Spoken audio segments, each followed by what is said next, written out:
नमस्कार। मैं डॉक्टर बुद्धमती यादव, सह आचार्य हिंदी विभाग, जीडी कॉलेज अलवर, आज आपको बीए प्रथम वर्ष के प्रथम प्रश्न पत्र के अंतर्गत क्या पाठ्यक्रम है, इसके विषय में आपको जानकारी दूंगी।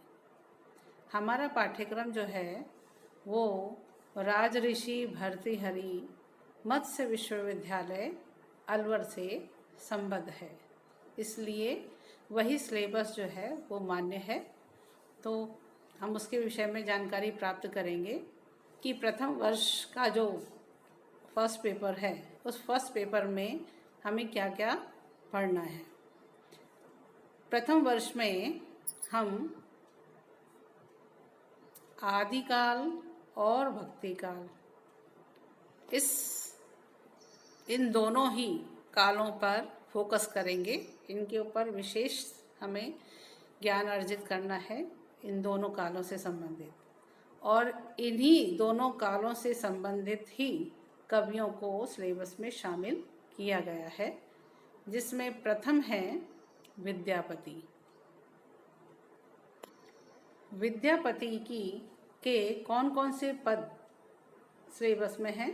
वो है प्रथम, नंदक नंदन कदम्बेरी तरु तरे, सुन रसिया अब न बजाऊ विपिन बसिया, विरह व्याकुल बकुल तरुतर, कुंज भवन से चली भेली है, सरिव हे कतहु न देखी मघाई।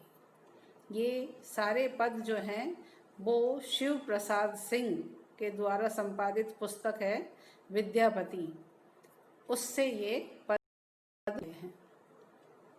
दूसरे जो कवि पाठ्यक्रम में शामिल हैं वो है कबीर। कबीर के कौन सी साखियाँ हैं, कौन से पद हैं, इन सबको भी हमें देखना है।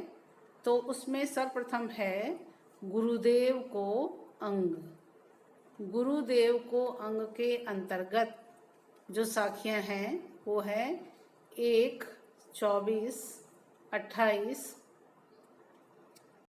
30, 33।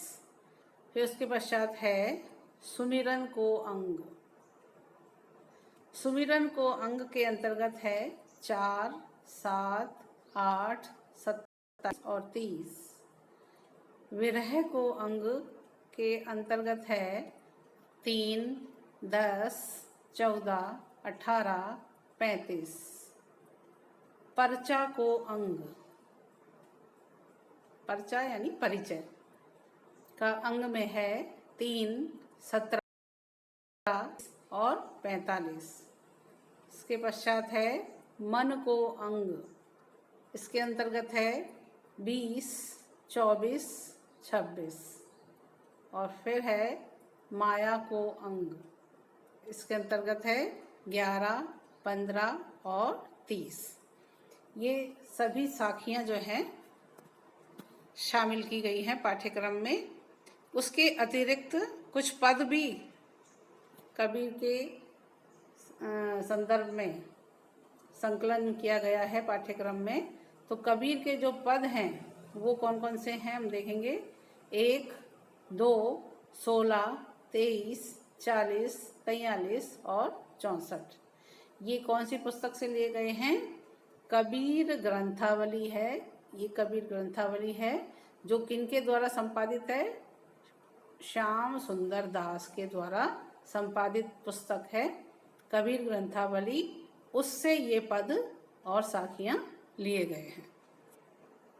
इसके पश्चात जो तीसरे कवि हैं वो है जायसी। का जो पद्मावत है उसमें से नागमती संदेश खंड, नागमती संदेश खंड है वो लिया गया है। और उसके जो पद हैं वो कौन से लिए गए हैं? 308 से लेकर के 369 तक के लिए गए हैं। ये जो पद लिए हैं या खंड लिया गया है, नागमती संदेश खंड। ये कौन सी पुस्तक से लिया गया है? ये है आचार्य रामचंद्र शुक्ल के द्वारा संपादित पुस्तक है जायसी ग्रंथावली। इससे ये पद लिए गए हैं। इसके पश्चात जो दूसरे कवि शामिल किए गए हैं पाठ्यक्रम में वो है सूरदास। सूरदास की जो भक्ति है वो विनय की भक्ति कहलाती है। विनय के पद हैं उनके, तो वो सर्वप्रथम हम उनके विनय के पदों के बारे में जानकारी प्राप्त करेंगे। कौन कौन से पद जो हैं वो सिलेबस में लिए गए हैं। तो उसमें है विनय के पदों में, मेरो मन अनंत कहाँ सुख पावे, अविगत गति कछु समझ न आवे, अब के राखी लेहू गोपाल, छाड़ी मन हरि को संग, और अब हो नाचो बहुत गोपाल। ये उनके विनय के पद हैं। उसके पश्चात हम देखेंगे उनके मुरली की महिमा बताने वाले पद। उसमें है मायरी मुरली अति गरव काहू, और उसके बाद है मुरली तौ गोपाल ही भावती। इसके पश्चात लेंगे गोकुला, गोकुल की लीला के विषय में जिसमें वर्णन किया गया है। उन पदों में है हरि मुख निरखत नैन भुलाने, बूझत श्याम कौन तू गोरी, चितवन रोके हो न। ये सारे के सारे जो पद हैं वो सूरदास के द्वारा लिखा गया जो सूर सागर है उससे लिए गए हैं। अब इसके पश्चात सूरदास द्वारा ही लिखी हुई रचना है भ्रमर गीत। उस भ्रमर गीत से जो पद लिए गए हैं वो इस प्रकार हैं। आयो घोष बढ़ो व्यापारी, निर्गुण कौन देश को वासी, ऊधो मन नाही 10-20, निस्दिन बरसत नैन हमारे, ऊधो मोही ब्रज बिसरत नाही। इस प्रकार से ये सारे पद जो हैं वो सिलेबस में शामिल किए गए हैं। अब इसके पश्चात जो कवि शामिल किए गए हैं सिलेबस में वो हैं गोस्वामी तुलसीदास। गोस्वामी तुलसीदास की अनेक रचनाएं हैं और उन रचनाओं में एक रचना है विनय पत्रिका। विनय पत्रिका जो है वियोगी हरि के द्वारा संपादित है। वियोगी हरि उनके द्वारा संपादित पुस्तक है। इनमें से कौन कौन से पद लिए गए हैं वो हम देखेंगे। वो पद संख्या है 41, 105, 115, 124, 161, 162 और 174। इसके पश्चात है कवितावली। इन्हीं की रचना है कवितावली।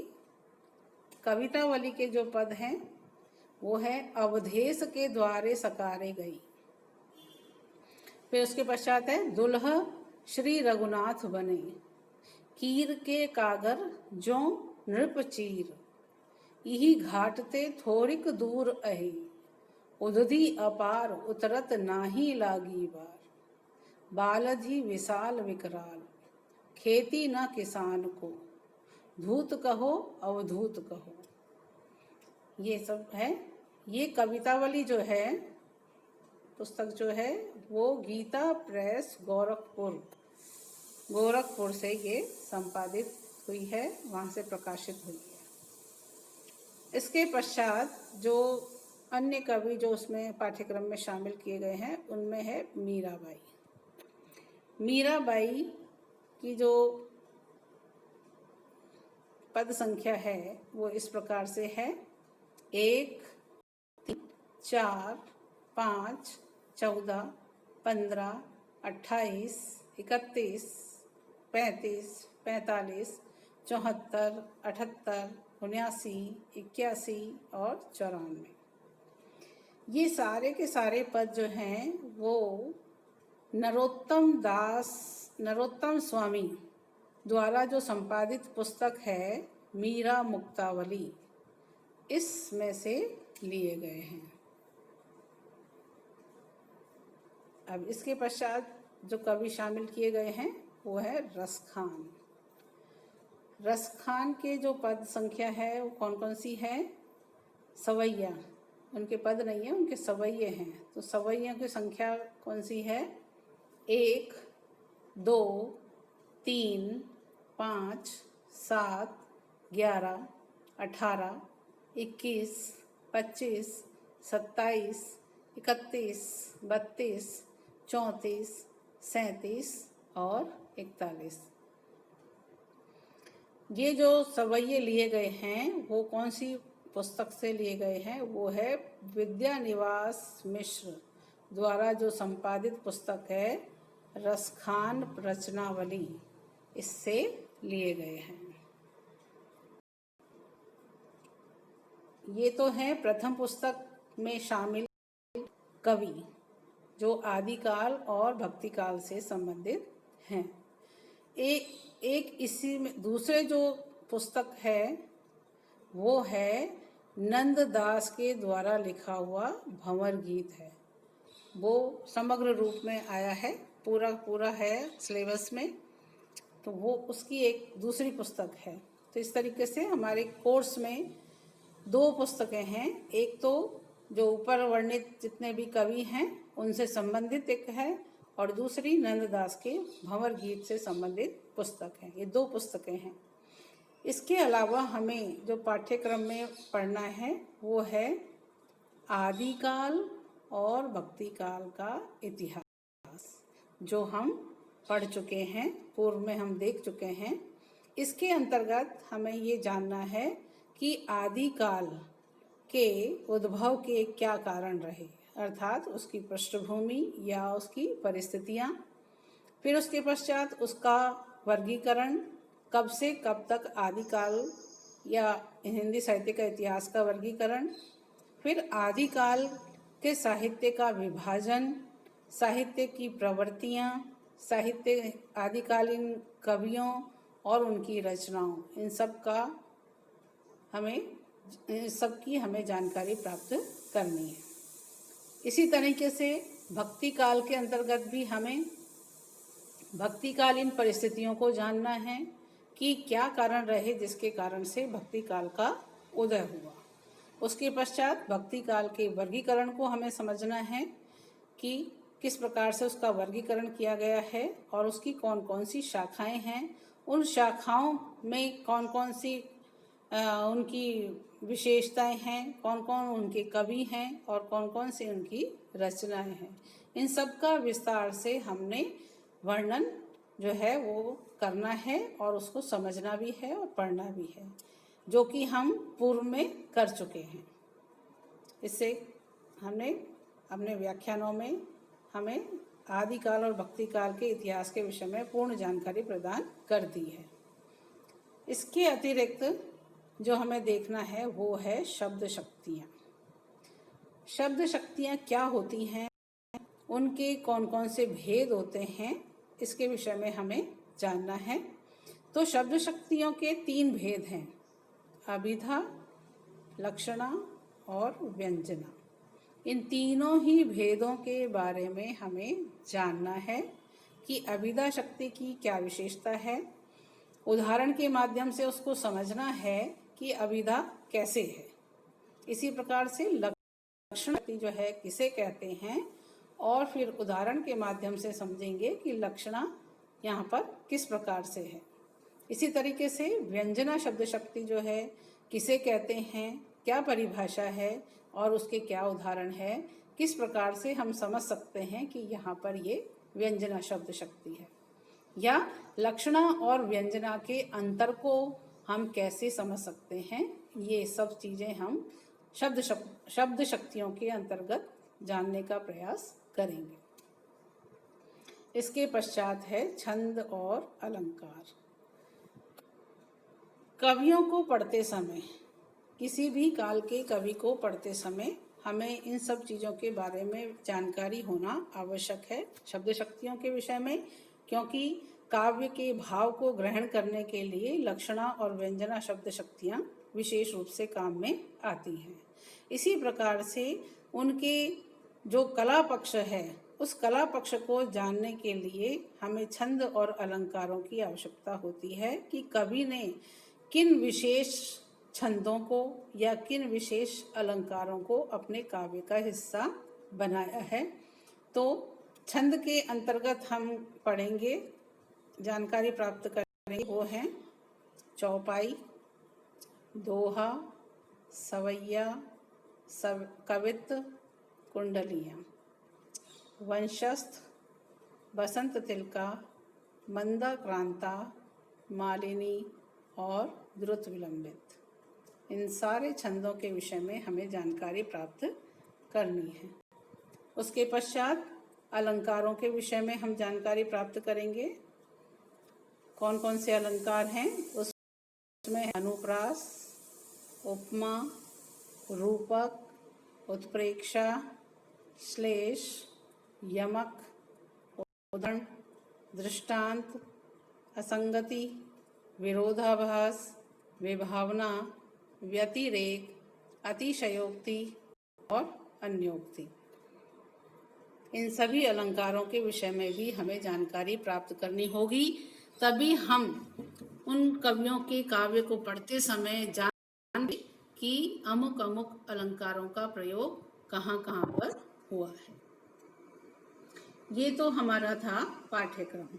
अब इसी के साथ ही इसमें जो हमारा पेपर, एक परीक्षा के दौरान जो पेपर्स आता है, वो पेपर किस प्रकार से आता है, किस प्रकार से उसमें अंकों का विभाजन होता है, थोड़ी सी इस विषय में भी हमें जानकारी प्राप्त कर लेना आवश्यक है। तो अंकों का विभाजन किस प्रकार से है? प्रथम है व्याख्या। ये व्याख्या जो है वो किस प्रकार से आएगी? जो हमारी दो पुस्तकें हैं, प्रथम तो वो पुस्तक है जिसमें सारे कवि संकलित हैं। उन कवि से संबंधित जो कवियों के संकलन से संबंधित जो पुस्तक है, उस पुस्तक से दो व्याख्या जो है वो आएंगी, और ये दोनों व्याख्याएं जो हैं 7-7 नंबर की होंगी, यानी 14 नंबर की दो व्याख्या एक बुक से आएगी। और दूसरी जो बुक है नंददास का भंवर गीत, दो व्याख्याएं आएंगी। वो दोनों व्याख्याएं भी होंगी 7-7 नंबर की। इस प्रकार से 14-14 नंबर की दो व्याख्याएं होंगी। इसमें सबसे बड़ी बात यह है कि आंतरिक विकल्प दे होगा।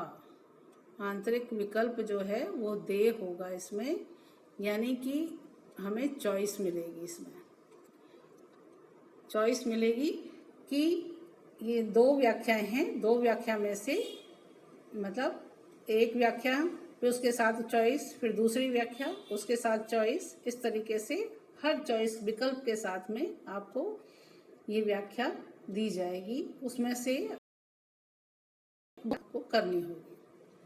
इसी प्रकार से जो दूसरा प्रश्न है वो रहेगा आलोचनात्मक प्रश्नों से संबंधित। आलोचनात्मक प्रश्न भी जो हैं वो इसी प्रकार से आएंगे कि प्रथम जो पुस्तक है उसमें से दो प्रश्न आएंगे, वो होंगे 10-10 नंबर के, यानी 20 नंबर के दो प्रश्न आएंगे। इसी प्रकार से जो दूसरी वाली बुक है नंददास का भंवर गीत, उस नंददास के भंवर गीत से भी दो प्रश्न आएंगे, वो भी 10-10 नंबर के दो प्रश्न हैं, तो 20 नंबर के हो गए। इस प्रकार से 40 नंबर के ये दो प्रश्न होंगे।